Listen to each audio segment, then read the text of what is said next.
part 3 of our adventure into Kramnik's channel.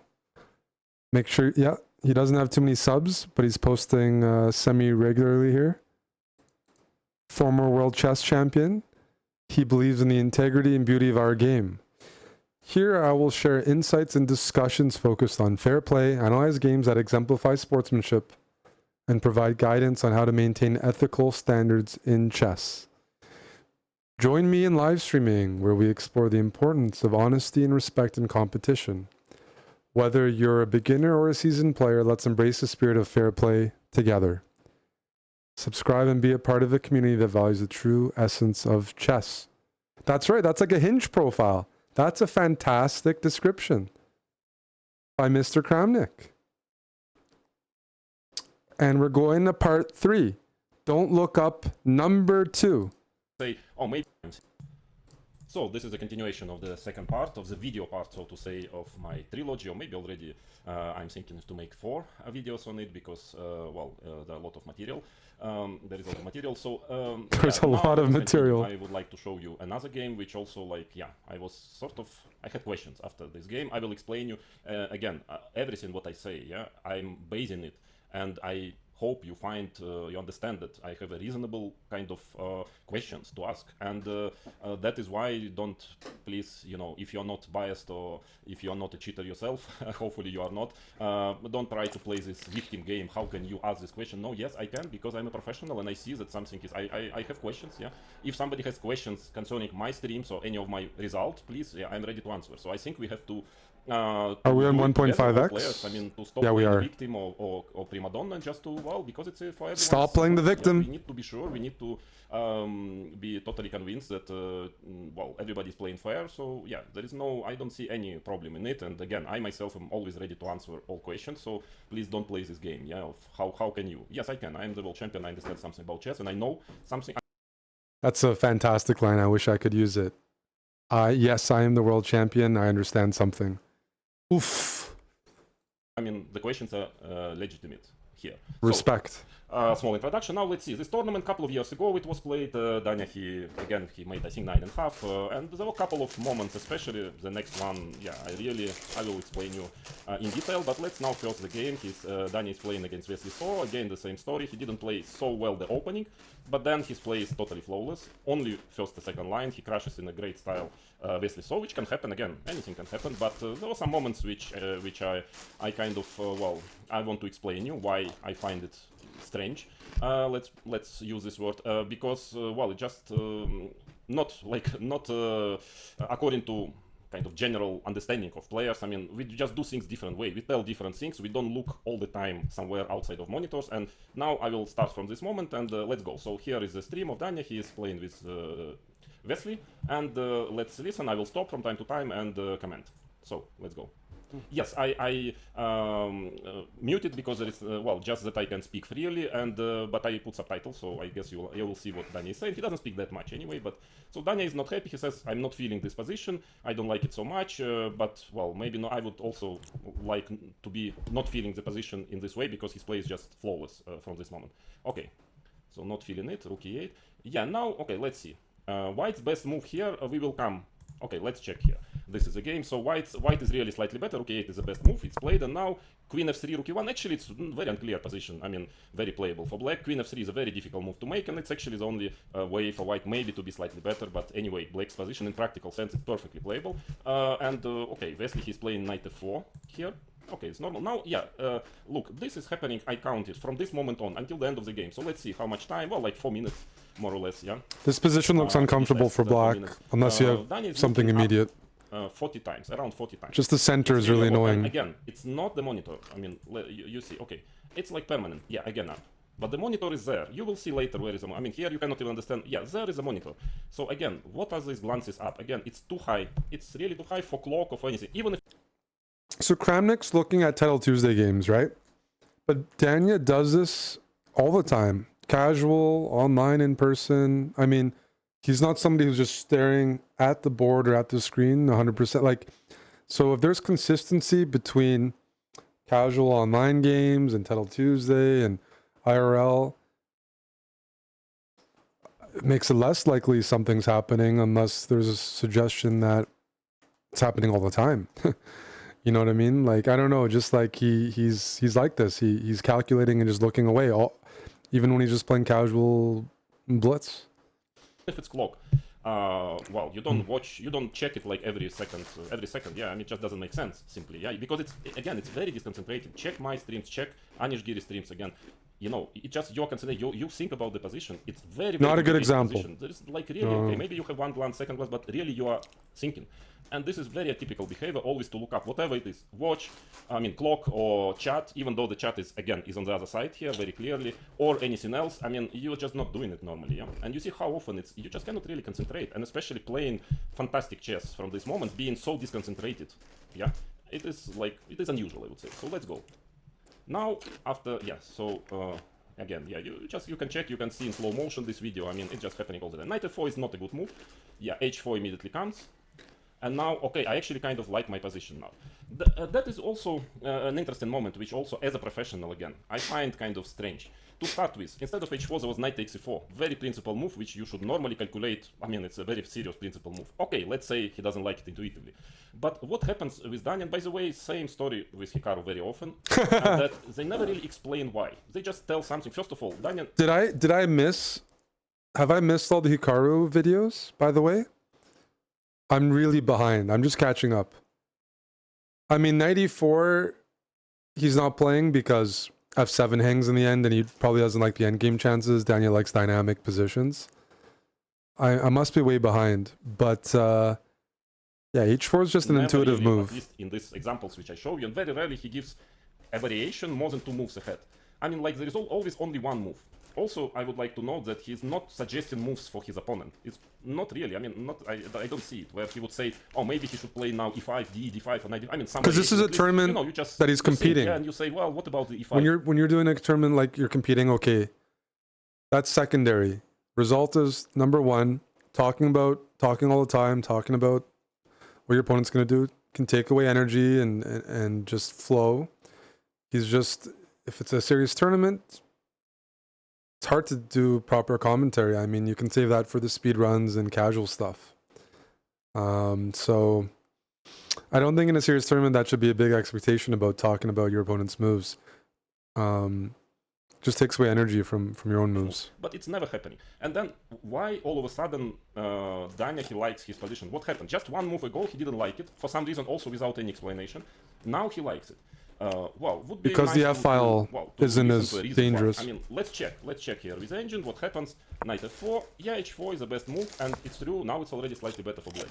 Okay, maybe coincidence, there are a lot of coincidences, hopefully it is, but it's just like too many. I would like to hear the explanation, what happened. Yeah, why you suddenly change your... h4 is a normal move. Again, as a strong enough player, I would say it's not obvious. It's defend g3, make sure h5 is not hanging, and still pressure e4. In 1 second. It's a bit strange. And Danya's like a tactical player, so he probably likes the idea of having a pawn on g3 defended.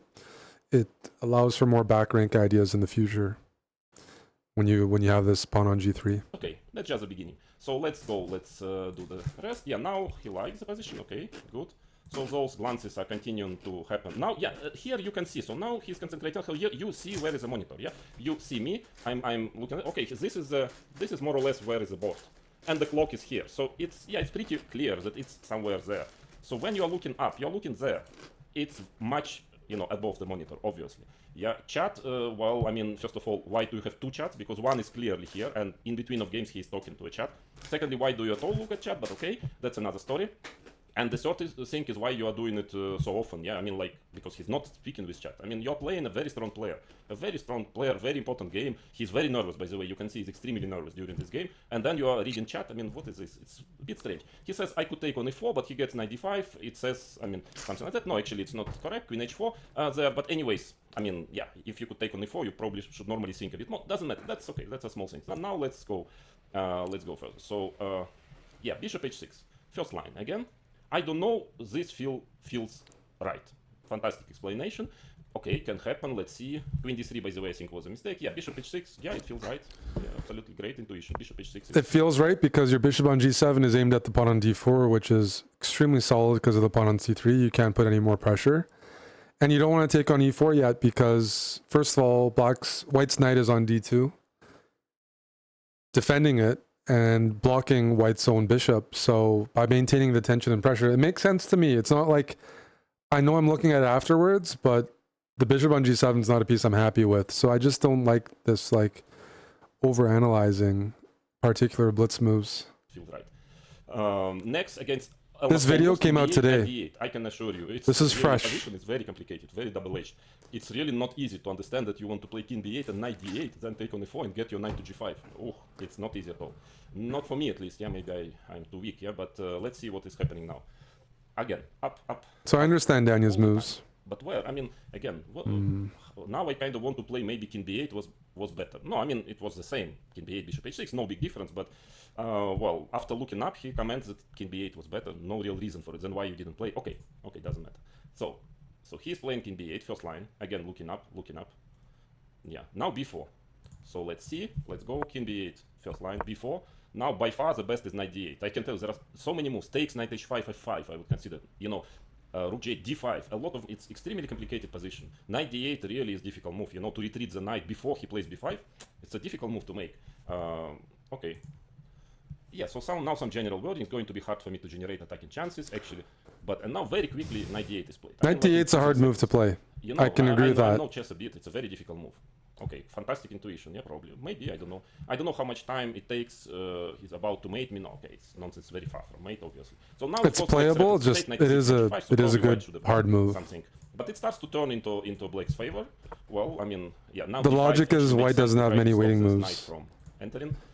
Yes, sorry, there is advertisement. Yeah, it makes sense actually. D5, but difficult decision. So yeah, it does continue A4, very logical. Now, yeah, after, actually I kind of like the idea. It's weird, but I think it might work. Again, very general explanation. First of all, it's not weird. Secondly, I mean, it's very logical. Secondly, well, I mean, like very general again, like weird, it must work. Maybe at least one variation. I mean, one sentence where there is more than one move, you know, in this sentence, but it's always only one move. Okay, whatever. Now, knight e6. Yeah, now let's check again. Let's check again. Here, a4. Yeah, it's a mistake. Now bishop. We got a crowdfund YouTube premium for Mr. Kramnik as well. White rook f5 was not easy move because you usually don't want to put rook in such a position with a bishop on d7, but just to stop knight g5. I can gift it to him. The only way to kind of, or maybe even to give up exchange, but clear position is already difficult for white. So now let's see. Yeah, now again. Yeah, because if rook f5, he hits the first line, I must have something.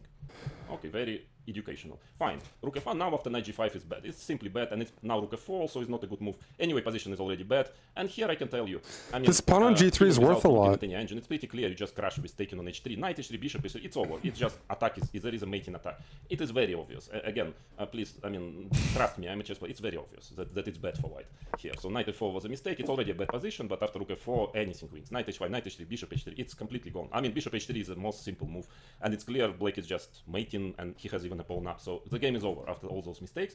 But now he's saying I can repeat moves. If Kramnik is just a chess player, what are you? Yeah. So again, here you can see very clearly where is the monitor. It's there somewhere. Yeah. It's somewhere there, and looking somewhere here, it cannot be a monitor. Again, I can repeat, but I take on h3. I can do it. He says because there is queen f1. What queen f1? Anything wins after queen f1. Obviously, knight h5, bishop takes g2. I don't even know what is this queen f1. It's clearly completely lost. I mean, in general, there is nothing much to calculate after bishop h3. It's obvious the game is over. So yeah. So now some general words. Have to try this. I can make a draw, but he's going to go for it. But I have to try this even if it fails. How can it fail? I mean, it's +4, but again, I mean, for a strong player, it's obvious without any engine that it's just gone. White is simply lost, completely lost. Bishop takes g2, h3. I mean, it just made, yeah. So a bit kind of strange commentary, and again, not a single line. Yeah, now knight f3 is played. They cut a little bit. Okay, knight f3. It's like what else? Yeah, it's of course completely lost, but at least some move. Yeah, again, now almost any move wins. Bishop knight e4, knight takes e4, bishop takes g2, everything wins. It's completely winning for black. So let's see. I mean, knight bishop h3. Yeah, you see it's +4, knight f3, knight e4, bishop g2 is also. I mean, -3, -4 doesn't matter already. Everything wins. Yeah. So now let's see Danya. So he's saying it's a very strong move. So I don't know what is happening here. That's a very good move. Yeah, very unusual move. Now looking again up, he takes on g2. Finally, takes on g2. Yeah, second line, I mean, but doesn't matter. It's completely winning. Knight takes g5, h3. Yeah, the game is over. I mean, it's very obvious. It's mate. It's going to be clear mate. Just pawns promoting, I mean, and rook g8, everything, yeah? So, okay, h3. I mean, not that it's impossible to play this game. No, it is possible. But just like all these commands, all those looks, I mean, all those glances, gazes somewhere. Sorry, there is something. Yeah, sorry, we are going a bit ahead. Yeah, so h3, well, Okay, it's gone. Let's see. So Wesley also has little time. Danya likes attacking. Yeah, this is in his wheelhouse, this kind of position. Now rook g8, the most precise. Not the only move, but Gonna very be accurate. more likely And he also not finds so the easy, moves. frankly, here, because you want to mate somehow, yeah? Like quickly, but there is no quick mate. But rook g8 is good enough, and it's the best move also here. Yeah, you see rook g8, not the only win, but very clear cut. d5 is also good, but rook g8 very solid, which is played here after some reflection, rook g8. Yeah, and now... Yeah, so now again you see the monitor. It's totally different direction than those glances. It's just clear. It's very obvious, yeah? Okay, knight g4, again the best move. Now again looking somewhere very up, obviously different direction. So let's see, knight f3, yeah, knight g4. By the way, other moves are winning as well, but most precise. I would say humanly knight h5 maybe was more logical, but doesn't matter, everything wins. Knight g4, yeah. Okay, yeah, rook g4 is only move. Just too much emphasis on individual games like this. And now, okay, again, like many ways to win. I would say this position plays to Danya's strengths. Also d5 and bishop d5 second line the same, yeah. So whatever you choose, yeah. So Danya is, yeah, looking there, d5, bishop d5, yeah, quite nice tactics. Now he doesn't speak, he doesn't explain his moves. Again, looking somewhere, I don't know where. Rook h2 is a huge blunder after knight h2, huge blunder. I don't know what it's, is it for drama or for what? Because gh is simply an h1, yeah. Why you try to play rook h2, which is actually was even, I think white was better after queen g3. But of course, yeah, I mean gh and you just promote, yeah. Again, yeah. So now it's already over, obviously. Yeah, again some looks, and now we got him. Yeah, we got him, very nice game, for second line all the time. Maybe it's kind of, yeah, it's possible, you know, when you just look at the game, yeah, it's kind of okay, but it doesn't fit with with all those moves, with all those very weak commentary, like, it just doesn't give moves, yeah, it's just like, there are no moves, simply. I will show you also, I mean, like, not a single... I mean, I do think he's overanalyzing or taking for face value too much some of the comments. The eye contact or where the eyes are going, the gaze... No, I mean, that's very hard to assess. Danya's commentary, from what I've seen, is generally going to be more pessimistic about his positions. And Kramnik takes that as at face value a little too much to me. Like, he takes it too literally, because if you hear Danya talk about some positions, like even good ones, he'll be nervous or say his opponent's doing really well, and you have different ways of describing how your opponents are playing, or, you know, in the middle of a game, and you don't always. Some people think they're winning all the time, or if you've heard Kramnik in chess press conferences, he's a really optimistic commentator. And everyone's a bit different there, and I think that's being overanalyzed as well. Sometimes if you just kind of like keep assuming your position's not entirely winning, and like you don't let your gas off the pedal. So even if Daniel was completely winning in this game, he still wanted to like keep himself in check and still not have that entire mentality. Variation, not single reasoning of why he's playing the move. I don't know, you would say knight d8 because I want to get my knight. I mean, usually that's what you do when you stream, you just explain your moves. He doesn't explain move, he just like, actually it's pretty much like... Yeah, but you don't, very often. You don't owe it to explain moves when you're competing in the event. I saw quite a lot on internet that people were saying, some fans of him, oh, how great, he explains everything. When I looked at a couple of his, you know, streams, I mean, but he doesn't tell anything. He just tells, okay, I can play this move or this move, I will play this move. Okay, what is it? Okay, black is better. Here, black has a very powerful attack. Well, I mean, this is 2400 player will understand that in such position, black has a powerful attack, but he very rarely gives a variation. Very, very rarely.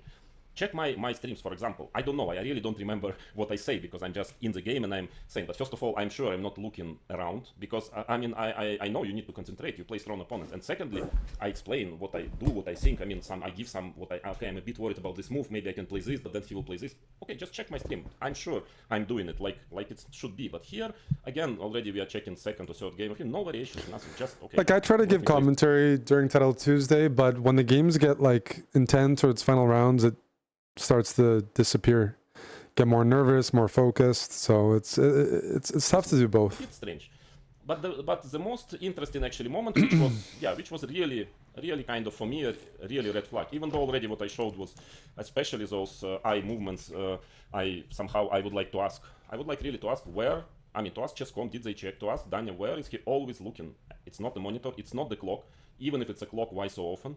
And so on and so on. I just want an answer to these questions because, well, it's okay. You can ask me any questions about my behavior during Title Tuesday, during streams, I will explain you. There is no problem. So please just explain me, because this is really strange, I would say.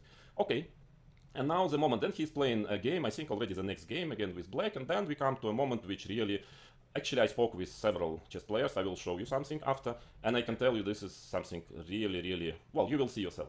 I mean, okay, I will just keep you Let's see. I want to see the red flag. Okay, yes, let's go. Was a good game. Yeah, it was a great game. It's true.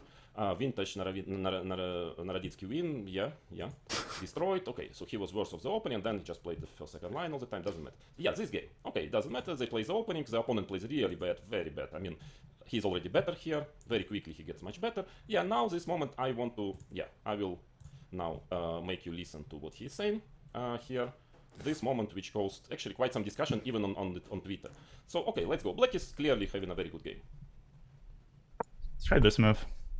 Yeah, again, this kind Make of thing, me listen. I try this move. Well, maybe you can Yes. explain why do you try this move at least once.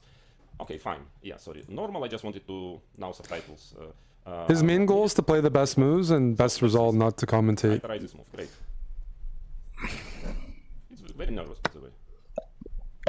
What's one of the last rounds of TT? Yeah, not clear. Okay, doesn't matter. Yeah. Black is better, obviously. Black is just better. Okay, I thought I had queen b4. Maybe queen before. But he just moves his knight, I guess. That's fine. Okay.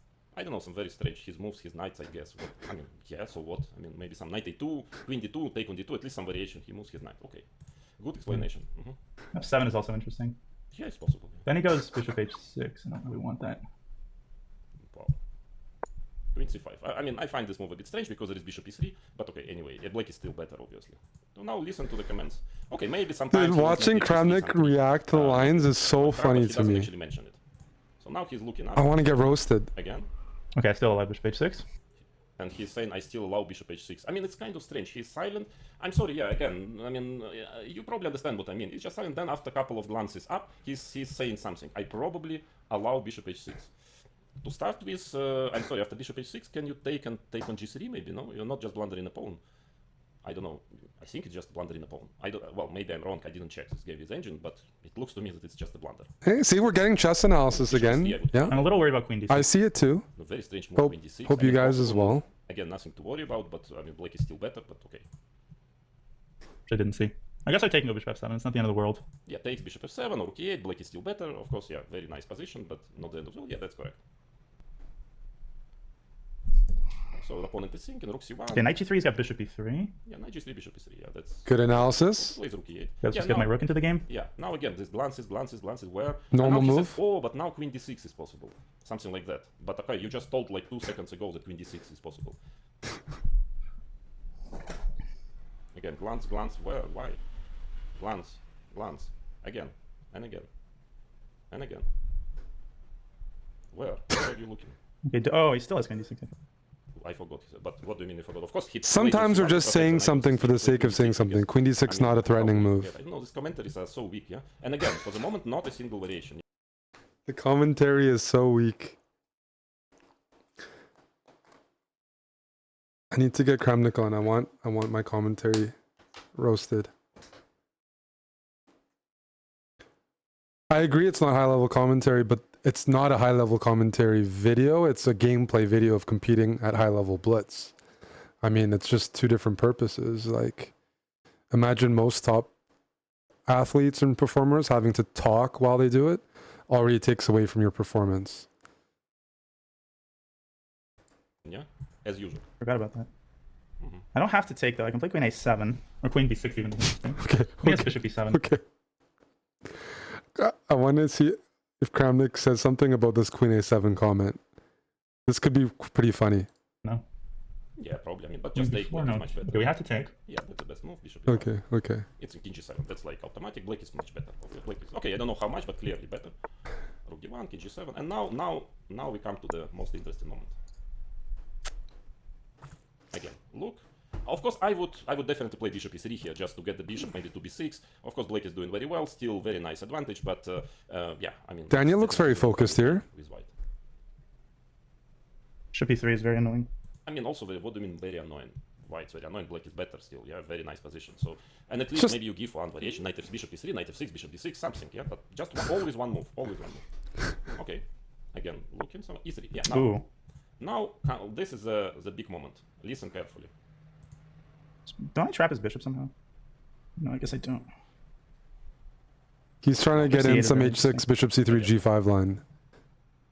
Don't I trap his bishop somehow? No, I guess I don't.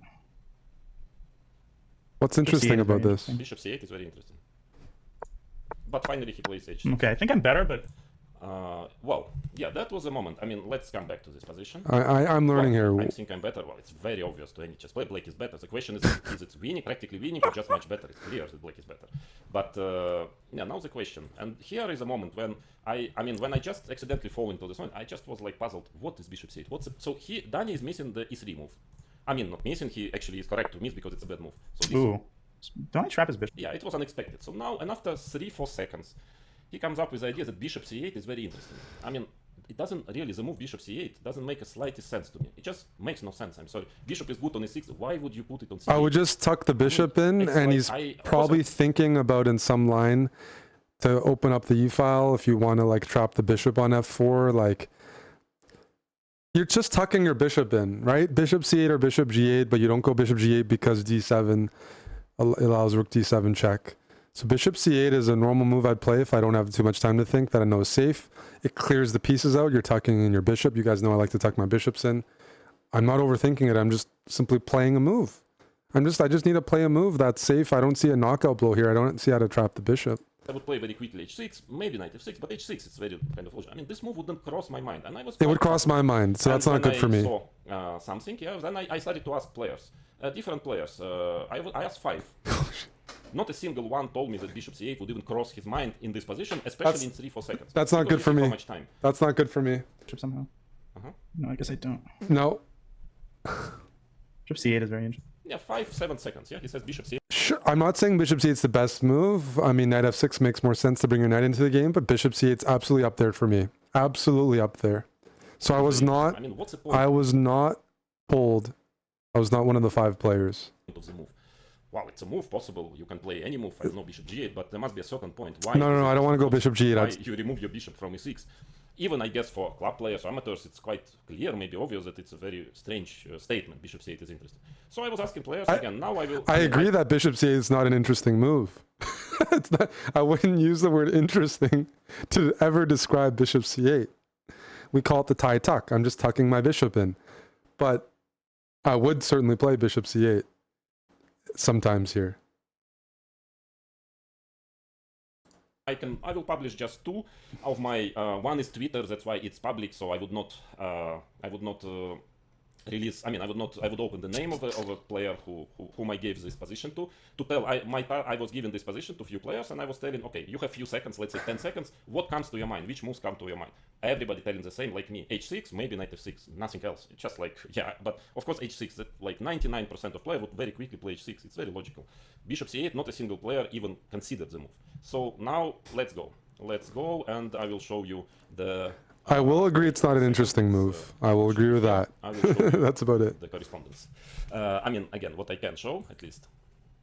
That's about it. I would play. Excuse me. What was that? Mistake. Oh, at least. Hey, what was that?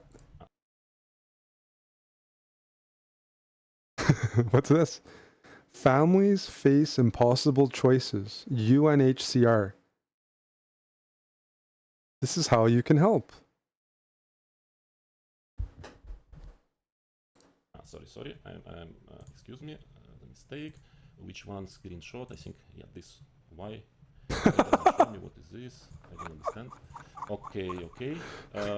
Maybe this one. Okay. Sorry, just. He keeps. We're back to the donation page again. One more time. Come on, Here, one more yeah, time. sorry, it is here. Yeah. It's okay. So this one, I ask one. I don't tell the name. I cut it. It is, as you can see, Telegram. And I asked a person. Telegram. In this position, few seconds. He's a strong grandmaster. And ask him, what would you play? So you see the answer. H6. I'm asking anything else? Not really. I would play H6 almost immediately. Well, the same. Then I'm telling him something. Yeah, I don't remember already. I'm saying Play the voice bishop note C8. And I for show us. the screenshot. It's Lila.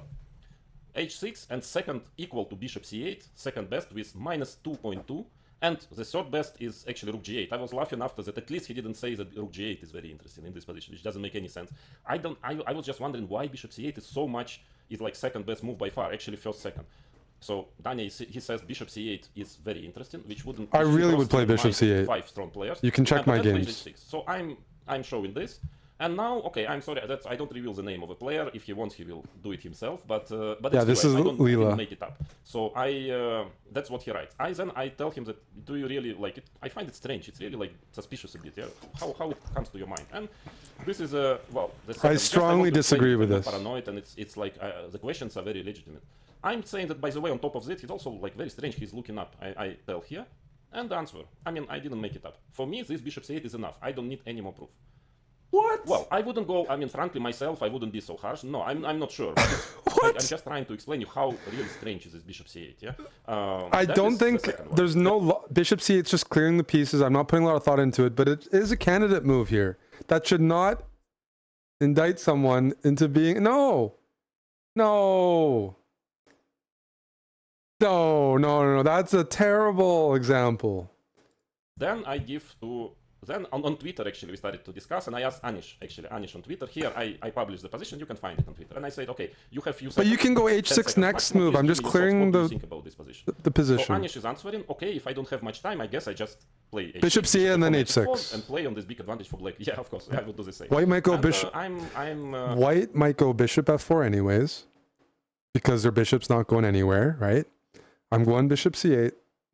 Bishop f4 is probably played, and then I'm going to take on f4 with the knight and put my bishop to f6. Bring my king over to e7 and play rook d8. I don't know what I'm doing with my light squared bishop right now. I just like to tuck it in. I don't need to go h6 right away because I mean, the only way white's trying to preserve the bishop on g5 is to play g4 or something, which doesn't look good. I don't know. I strongly disagree over here with what I'm hearing. Sending him But I'm just not strong enough. That's the point. this tweet. I say pure coincidence. Same answer like myself and few other top GMs. What about bishop c8 move? I'm asking him. Then he's probably busy, so I just repeat. I'm afraid that he didn't see it. What do you think about bishop c8? I'm trying to bishop c8. I would never make. listen And let's go objectively. to some other subject. I mean, it's like all together. Yeah. Let's come back to the story. I mean, all those things together there, and it's only part. I'm going to publish some statistic. My next report will be statistical one. Also, there are some strange things. Wait, is there a part 4? Okay, I'm not accusing the player, so please stop manipulating. I'm not accusing. I'm having a very legit questions. It's clear that there are a lot of strange things. I mean, very unusual. Starting with the fact that his OTB, he never shows any. I mean, he just doesn't play OTB. I mean, he's a legend, one of the best players in the world, supposedly online. Never proved it OTB, as I explained in my first video. Well, there are all those strange glances which are not happening with other players. A lot of strange commentary. So all in all, again, I asked this question to chess.com. I never received any serious answer. No, everything is all right. No, sorry, I'm a chess player. I know chess a bit. I mean, it is strange. And again, he is a chess player. Serious answer. I mean, from Danya, from chess.com, I want explanation. Where is he looking at? I mean, why? For example, I asked chess.com, okay, let's solve the situation. Please ask every streamer to have let's say, a camera here on your back, and then that it shows exactly the screen, because what you see here, it is a program, it's not the screen, not necessarily, at least, it's just a board, yeah, but it has to show the screen, everything what is happening on the screen, your hands, yeah, how you make moves with the mouse, that is how it should be. I mean, and it's nothing, yeah, it's very easy to do. I mean, especially for streamers who have millions, I know, hundreds of thousands of people watching. What's the problem? I was trying, no, they just don't want to do it. Why? I mean, it just makes me even more suspicious. Why they not doing it? It's so simple. And then all questions, everything is clear. Where are you looking? Do you have anything else than your monitor? Do you have a chat or it's not a chat? I mean, everything will be clear. How you make moves with your hand, with the mouse, if it's not a bot playing, let's say, or your, I mean, it's really you who is making moves. For most of the events online now, you do have to do that. For all of my tournaments, the Champions Chess Tour, you have to do that. I think if you get pulled into a call, you have to do that. So I'm sure Danya's done it before. I've done it before. It's becoming pretty standard. He's not going to like his answer there too much. Danya's just calculating. And it just takes, I don't know, 50 euros and half an hour of your time to get this camera, and everybody is secure. Why they're refusing, like stubbornly refusing to do it, I don't know. So all in all, to conclude. Is chess.com I think we all hopefully want online chess and OTB chess to be a fair game. We have to make a certain small sacrifices and to start with, we have to stop this victim mentality. Like, okay, if somebody, you win 100 games in a row, somebody says, it's kind of, I would like to check. It's not really very usual. It never happened yet, in the history of chess. I mean, for example, the Danya's case, I think it never ever happened in the history of chess that a player who is barely in top 100 in classical chess, he is like one of the best in blitz. It can happen, again, maybe it can happen, but it has to be proved somehow. Yeah, and okay, so I mean we have to be easy with it. I mean, from my side, what I can say, and I always said, I'm ready to answer any questions. I'm ready. Let's say somebody sends me some person who is watching me play, no problem, please. If it's done with everyone, yeah, no problem. I'm ready to do anything to be sure that I have nothing to hide. If I win 5 or 4 title Tuesdays in a row, I absolutely understand if players will start to say, we start to have doubts. I mean, please prove it, yeah, somehow. I fully understand. Of course, I would be the first one who would say, I want to show that I'm capable of it, yeah. I mean, this is just a wrong mentality. I will give you the example from tennis. Once I was having dinner with one tennis player. I know some people there who actually was playing in Roland Garros some years ago, and you cannot imagine how tough control is there. So we decided to have dinner, but then he just told me, just wait a second, I have to inform the doping, anti-doping, guys. Roland that I changed my Garros. schedule. I was surprised, but what do you mean? I said, what? I mean, during the event, we have to give all the time, every hour, you have to give the place where you are. Anytime at night you are in your room. If you change your plan, you should inform them so they can come at any single moment, anywhere in a restaurant. If they want, they go to a restaurant. Okay, maybe they can come. I mean, I need to. I have. Otherwise, I will be just forfeited. If they come to my hotel and I didn't inform them that I go to dinner, okay, I'm just out of Roland Garros. Yeah, because that's the rule. I mean, what? And even 5 o'clock in the morning, sometimes they come and you have to open. You have to make a doping test. And you are Federer or you're just average player. Doesn't matter. You just follow the rules. And nobody complains. I never saw Federer complaining that he's going through doping tests, and of course he's probably going more often than others. It's just like it's a small sacrifice you have to do in order to everybody understands, at least who wants fair play, that it's in everyone's. I mean, okay, he's proposing this back camera. I thought they already do it, but to do it for everyone playing and to have somebody monitoring at all times, everyone playing with both cameras, is not very practical from a resource perspective. Other websites wouldn't have the money or resources to do it. I don't know about chess.com. To have every player, because he's suggesting for everyone doping control. I would feel more comfortable if everyone had all the cameras around from an anti-cheating perspective. From an enjoyment perspective, maybe not. But it wouldn't just be Danya, it'd be everybody. Like and I'm sure he's been in calls before. I've been in plenty of calls where you had to have the second camera installed. But for the first prize entitled Tuesday, with where it's at, I mean, it doesn't scale. They don't, like, that's just not practical. And then other sites, no way. Like, I mean, it's unfortunate, but it's super, super hard to just have the same. Yeah, he's comparing to the French Open in tennis, one of the 4 Grand Slams, and there's different bodies that take care of the test. Like it's expensive. The amount of money that goes into the doping control, that's also like super, super expensive. Yeah. So I kind of get what he's saying, but I don't think it's a solution or an easy solution to just get upset at chess.com for not having everyone at all times with 2 cameras and being constantly monitored for these events with like a $1,000 prize fund. Profit. That today it's you who has to wake up 6 in the morning, tomorrow it's your opponent. Yeah, it's like this, but we to secure a fair game. And we have a very sick actually atmosphere in the world of chess that you have a lot of, I mean, very strange performances like Hikaru winning, I know, 1,000 games. Amon has been in doping control recently, at least this year, I think a couple of times. He had to join the call and get the stuff installed. That happened to Amon. So I think they're doing it. If they're testing Amon, I imagine they're testing most people. Because if you're starting to test them on, I mean, I assume, a lot of the players have been tested in Title Tuesday. I'm not waking up at 6 a.m. to get tested. That would be too much for me. In a row, which are very unlikely, and it's proven mathematically, which never happened. I'd have to drop out. And once you start to say, I never accuse him, I say, okay, this is extremely unlikely performance. I want examination. Yeah, it's like if some athlete, all of a sudden he runs 100 meters in 10 seconds and he makes 8 seconds. You know, probably he will immediately be taken to doping control because it's normal. Nobody's complaining. Nobody's Federer or somebody. They have a lot of fans, but they don't even have in their mind to start complaining, to start explaining them how badly I'm treating. And you're getting a ton of money to play in those events, though. So yeah, I won't complain if I'm getting paid a ton to get tested all the time. Get me to a doping control. I mean, it's completely sick. We have to change it. We have to change it. We have to be open.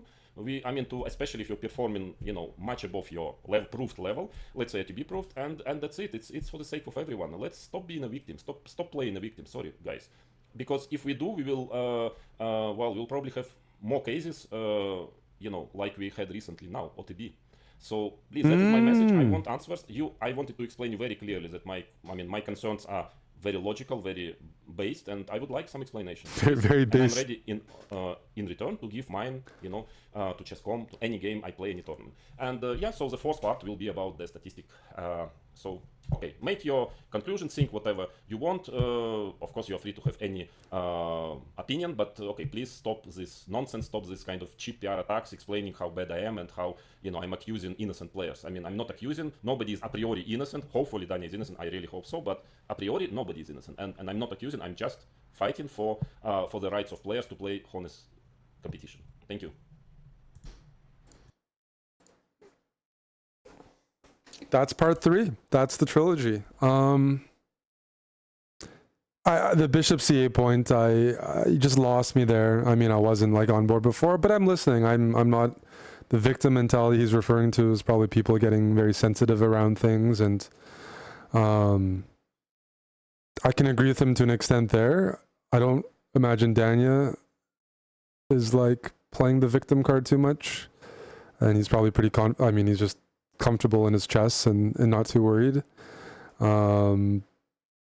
But just analyzing these particular blitz games and the glancing, I mean, the 2-camera proposal in theory is nice. It would apply to everyone, but for Title Tuesday, it's a bit overkill. I don't think the resources. I don't think I don't think that's feasible.